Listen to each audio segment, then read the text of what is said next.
Am I wrong about that? I don't think so. But feel free to defend yourself from all accusations and rumors. And Bree Stone! What are we to make of her? Who was the last female you managed to see for any length of time? You're an insomniac, right? Of course I'm right. Well, wait until you see what's coming soon. And the day after that. And the day after that. Sweet dreams, Dr. Detective Cross. And then there were photographs of the house on 5th Street, the cars in the driveway, Nana Mama leaving the house with Ali, Bree, Sampson, and I at FedEx Field after we were called over there. He was watching us. We were the ones under surveillance. Chapter 60. No one exactly gets why Sampson and I like Zinnies, not even us, which is probably one of the reasons we're attracted to it. It's a long black box of a joint in Southeast, just a bar and some booths, with a floor that's never even close to being clean. Sampson, Bree, and I brought Brian Kitzmiller there late that night for a little Southeast initiation, but mostly because none of us could stop working this case. Things were crazier than ever. There was the possibility that Kyle Craig was involved in some strange way, and maybe DCAK was watching us. Maybe even tonight? Some pieces were starting to come together. Tess Olson had been writing a book about Craig called The Mastermind. Was Kyle behind any of this? Or all of it? It fit his pattern. He had contacted killers before and used them. If he was the brain, then what were the roles of DCAK and the lawyer Mason Wainwright? And were there any others in on the game? Bree brought over the first round of drinks.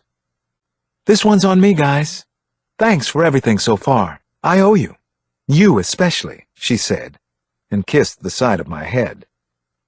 I have no idea why, but just that got me horny for Bree. I wish the two of us were alone now. At her place, in my car, anywhere at all would be just fine. She sat down beside me and lifted her glass high. "Here's to a really shitty couple of days. I'd have gone home, but I know Mr. Ramirez would still be in my dreams, and his dead daughter, too, and her 3 sisters, and Mrs. Olson. There's a madman running around out there. Couple of 'em, maybe. It happens," Sampson said. "Not your fault, Bree. I feel for the man, but Ramirez was out of line." "Listen," Kitz said. "Here's an idea. Maybe a little crazy, so it must be good, right? Have you guys ever heard of the Unhinged Tour?" I lowered my beer. "I've seen a few mentions online. What about it? Speaking of crazies."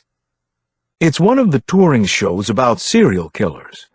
But the point is, it's in Baltimore in a couple of days." "Show?" Sampson asked. "Like on stage?" "More like a convention," Kitz said. "They call it a gathering for people with an interest in forensic psychology." "Meaning serial killer freaks. And let me guess, comic book geeks, too?" Sampson said. Kitz nodded, smiled, sipped his beer. "You got it right. That's the demo." He went on. "We'd have to scramble a little, but I don't think they'd say no to a groundbreaking lecture on an open serial case, especially this one. Dr. Alex Cross could probably headline if he wanted to. At a minimum, it would draw a room full of ideal field witnesses. That alone would get us a broader-based investigation. Maybe open up a few new channels." Bree started to laugh. "You are crazy, Kitz." "Couldn't hurt, though.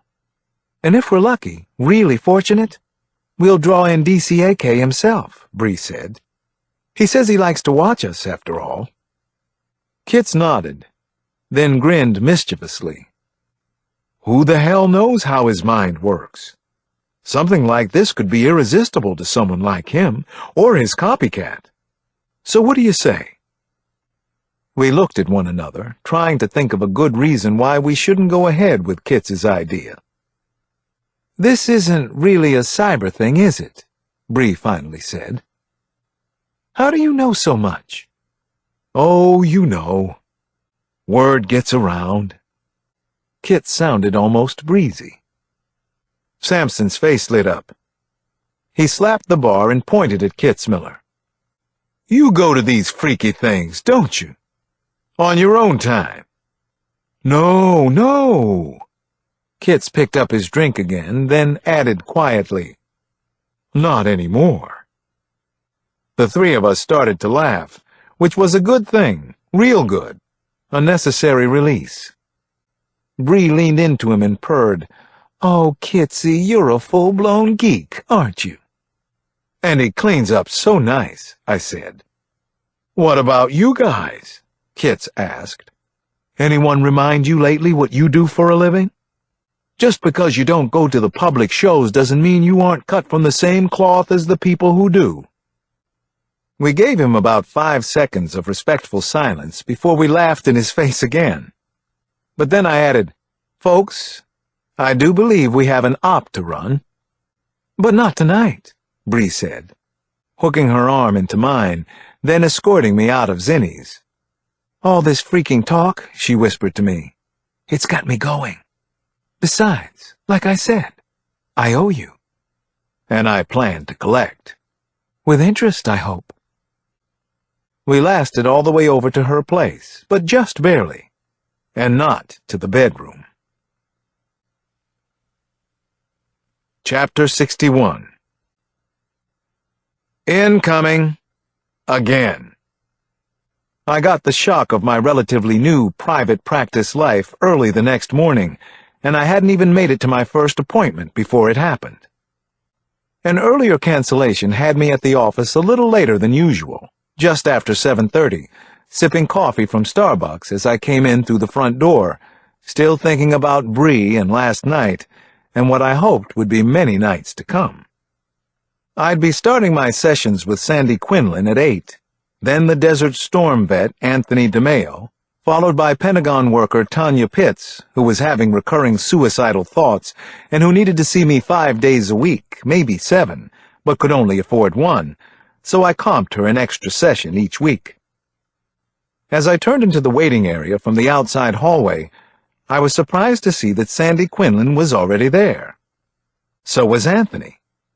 He wore a black muscle tee undershirt and had another long-sleeved shirt draped over his lap. What the hell was going on here? For the few seconds before they realized I was standing there in the room with them, Sandy's hand was playing underneath the shirt on Anthony's lap.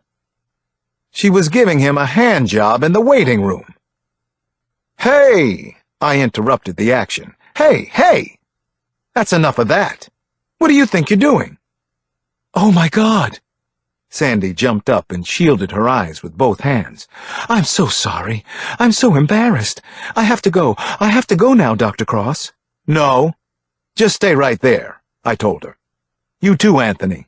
Nobody goes anywhere. We need to talk. Anthony's expression was somewhere between neutral and, for lack of a better word, interrupted. But he wouldn't actually look at me. Sorry about that, he mumbled into his goatee. Sandy, would you come into my office? I said. Anthony, I'll see you when I'm finished with Sandy. Yeah, he answered. I get it.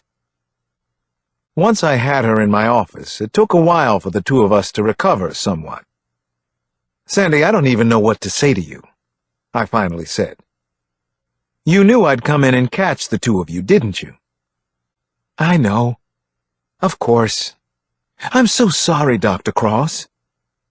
Her voice shook as she squeezed out the words. I almost felt sorry for her, but not quite.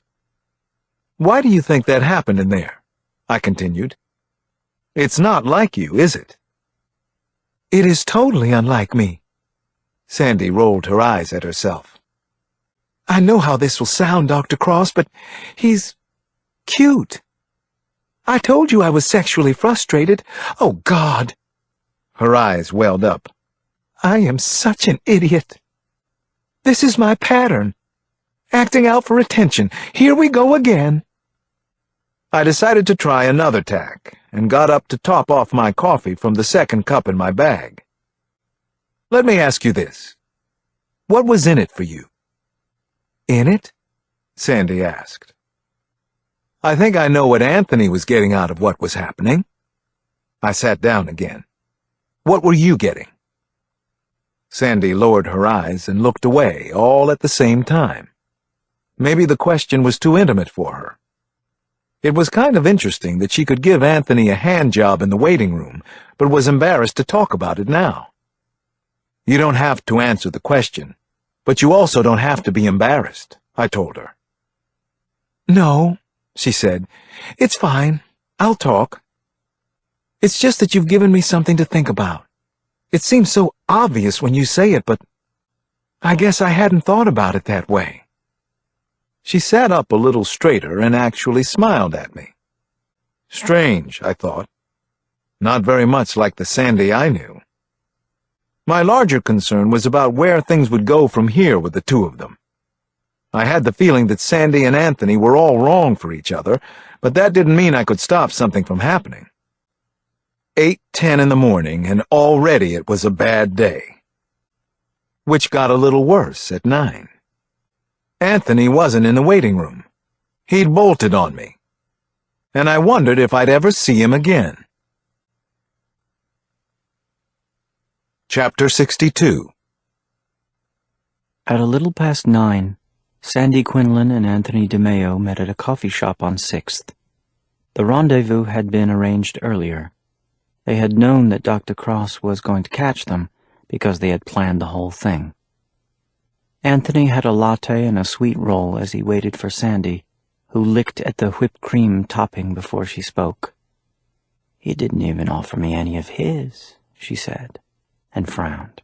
"And he had 2 coffees. He was angry at you for violating his space. So, tell me everything. What did he say? I want to hear the pathetic details." Sandy smacked her lips and licked them clean before she spoke.